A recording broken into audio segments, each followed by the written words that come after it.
A fonte Arial é uma das fontes mais comuns que você vai ver durante seus anos de vida.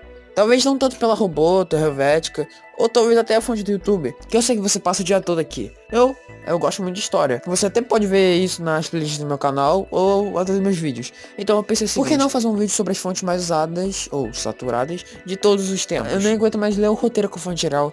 Imagina eu fazer um vídeo sobre ele. Tá bom, mas cadê a Helvética primeiro? Porque ela veio antes, ela é igualzinha a Arial, mano. Cadê? Ela nós podemos deixar para um próximo vídeo. Hoje nós vamos contar a história da fonte Arial. Bom, eu ouvi dizer que a fonte Arial tem 12 anos de idade. Ou será que ela tem 90 anos de idade? Bem. Dependendo do tamanho do slide. A Arial é uma família, ou seja, um conjunto de fontes de diversos tipos, tipo a Bold ou a Italic, sem serifa. Que droga é serifa e por que ela é sem? Elas são fontes com alongamentos nas pontas. Já as sem serifa não tem isso, é meio que um corte seco. E a Arial normalmente ela é apelidada de cópia da Helvética, sendo uma cópia inferior pela clara inspiração e cópia da mesma. Ela também é inspirada na fonte Axidenis e Grotesque. Mas tadinha, cara, não julga ela já sofre demais.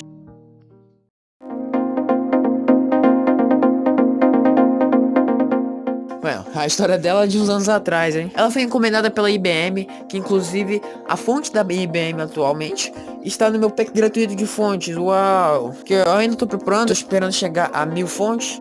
E quando chegar eu libero lá no meu site lá. Uau! Ela foi desenvolvida pelo Robin Nicholas e pela Patricia Saunders nos anos exatos de 1982, lá na empresa Monotype, que é uma empresa de fontes. Só pra avisar que a empresa Monotype fica no Reino Unido. Eu pensei que lá no Reino Unido só usava fontes serifadas. Se é que você me entende. A IBM usava muito a Helvetica. E só meio que talvez. Eles tinham pedido uma fonte parecida lá, que tem uma compatibilidade, sabe? Pra poder ter aquela química. Piadinha com fonte. E foi basicamente uma Helvética mesmo. Tendo mais alterações aqui e ali e tal, não sei o que. Entre outros. Bem, e o nome da fonte que eles comendaram não era Arial.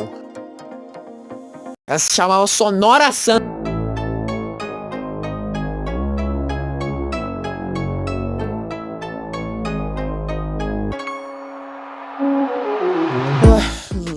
Após um tempo dessa encomenda, lá vem a Microsoft novamente. Vamos ver o que ela vai fazer com a nossa Arial 12. Será que a meta da Microsoft é ter tudo de A até o Z? Ah não, mano, essa piada de novo. Putz grilo. Bom, ainda bem que a Arial não começa com S, porque senão... Bom, a Microsoft lançou o Windows... Pô, quase que eu falei o Windows 10. A Microsoft lançou o Windows 1.